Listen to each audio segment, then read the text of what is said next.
up on Cronkite Sports Now. The Cardinals hand the Seahawks their first loss. Phoenix Rising moves one step closer to a USL championship. And how former Sun Devils are making their mark in the league. All that and more coming up on Cronkite Sports Now.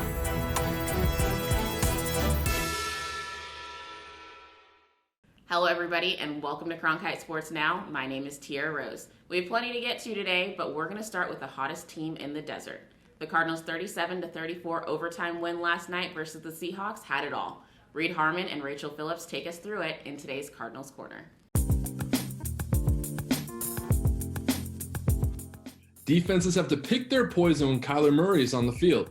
The QB threw for 360 yards and 3 touchdowns last night to go along with 67 rushing yards and another score. Murray's splash plays have given the Redbirds a boost the last 2 weeks on the big stage. I'm super proud of the team, the way we fought, not giving up, no matter the circumstances, just keep battling, and that's what we did. So I think that's huge for us to take that next step. Not only did he drop some jaws and some dimes, but Kyler won the PRIMETIME SHOWDOwn with Seattle QB and MVP frontrunner Russell Wilson, who put up 472 total yards and 3 touchdowns of his own. But it was Wilson's 3 picks that helped the Cards get the victory. One of those interceptions came from Budda Baker, who got his second pick in the last 2 games. This one came at the goal line and Baker broke away 90 yards down the sidelines before being chased down by a racehorse named DK Metcalf. I was running. Next thing you know, I look up and I see this big 14 coming after me. He got me. That was the first time I've ever been hogged in my entire life. So I'm going to be working on my speed. Baker's big play wasn't the only momentum-shifting interception of the night. Young gun Isaiah Simmons made an athletic play on his pick with just under a minute remaining in overtime. We've tried to put him in positions to be successful and work him in there, but you saw tonight the ability he has to make that play in that situation was huge, and will do wonders for him moving forward. Simmons' play set up former Sun Devil Zane Gonzalez for a 48-yard game-winning field goal, giving him redemption for a missed attempt earlier in OT. The legend of Larry Fitzgerald continues to grow. Last night, he played his 257th game with the Cardinals. Only 7 other players in NFL history have played more games with a single franchise. Fitz also joined Hall of Famer Jerry Rice as the only players in NFL history with at least 1,400 career receptions. Fitzgerald, however, did pass Rice for most catches in the same venue and now has 654 catches all-time at State Farm Stadium. The Cards now head into a bye week, and with injuries to Isaiah Irving, Zach Allen, Jordan Phillips, and Kenyon Drake, it couldn't come at a better time. For Reed Harmon, I'm Rachel Phillips, and this is Cardinals Corner. The Cardinals aren't the only ones on fire right now. Phoenix Rising FC cemented their trip to the USL Final after beating El Paso in penalty kicks on Saturday night. Phoenix Rising took an early lead after a stunning goal by Jordan Schweitzer in the 18th minute, but El Paso equalized in the 59th and the game stayed tied through the end of regulation and a 30-minute overtime. In penalty kicks, Josue Aron Gomez missed, sealing the 4-2 victory for Phoenix. The Rising have now played overtime in each of their last 3 matches. The team will travel to Florida for Sunday's championship match against the Tampa Bay Rowdies. You can catch all the action live on Sunday at 6:30 p.m. on ESPN.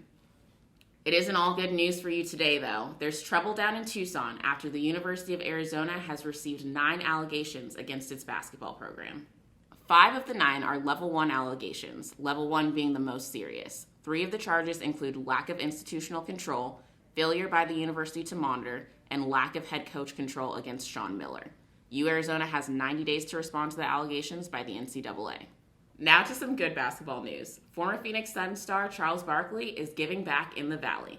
Cronkite News reporter Adam Noel shows us how his donation will ensure that people don't go hungry this fall. Although you may know him now as one of the comedic hosts on the NBA on TNT, Charles Barkley holds a special place in the hearts of Phoenix Suns fans. The former basketball star was a key member of the team's success in the early 90s. Seconds, Charles Barkley. Most recently, Barkley has captured the fandom of Phoenix Community Food Bank Mom's Pantry. Executive Director Pam Trudeau was the first to hear the good news. And I just started crying. I mean, it's just so amazing. so many people have reached out. This was the biggest donation that we got throughout all of COVID. The nonprofit received a $50,000 donation from Barkley. That money will go towards helping distribute food to the local community and will help feed over 1,600 families. The act of goodwill was something that Trudeau doesn't take lightly. It's just really nice that he thought of us, a smaller facility, because we're still impacting a lot of lives. So we appreciate that. I was really shocked when I heard it, and I thought it was such an outstanding thing for someone in the community to do that for us, being part of a local team. And amid the COVID-19 pandemic, Mom's Pantry has not been able to host fundraisers or food drives. That, in addition to a steep increase in weekly guest attendance, left fall 2020 looking grim, until Barkley came up big with this donation.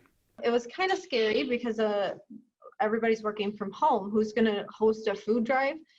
So getting those funds in kind of put me a little bit more at ease that our Thanksgiving season and our Christmas season will be not so challenging. The staff at Mom's Pantry also has a special message for Barkley. I would love for him to come and visit. I think it would be amazing for him to come and see what we do, and see our facilities, see where his money is going to. It's not just going to, pay high salaries or things like that. It's really going right to the community. Trudeau emphasizes the need to feed Arizonans may continue to be dire and feels Barkley's actions cannot go understated. Because of his donation, Mom's Pantry is that much closer to feeding the local community. Adam Noel, Cronkite News. And thanks to some major supporters, Mom's Pantry will be doubling donations for a limited time. Let's move back to the gridiron, where ASU football is getting ready to rock their November 7th kickoff. With less than 2 weeks from that 10 a.m. kickoff versus USC, Sun Devil football scrimmaged in full pads on Saturday. In a fanless Sun Devil stadium, Maroon took on the White. It almost looked like the end of fall camp, just 2 months late and a tad bit cooler. The shortened 7-game slate means the Sun Devils don't have much room for error.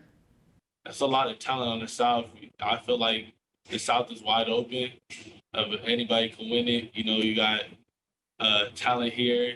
USC's always going to be talent. Utah's always a physical team. Can never sleep on Colorado or Arizona, what they do. So I feel like the Pac-12 is wide open. Sticking with ASU football, a few recent Sun Devil alums are showing out on Sundays. As we mentioned earlier, former Sun Devil kicker Zane Gonzalez hit the game-winning field goal for the Cardinals last night.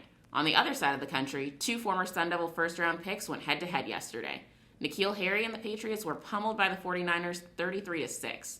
Rookie Brandon Ayuk had 6 receptions for 115 yards. Both were career highs. That's it for us today. Thanks for joining us. We'll be right back here tomorrow with the best sports news from the Valley.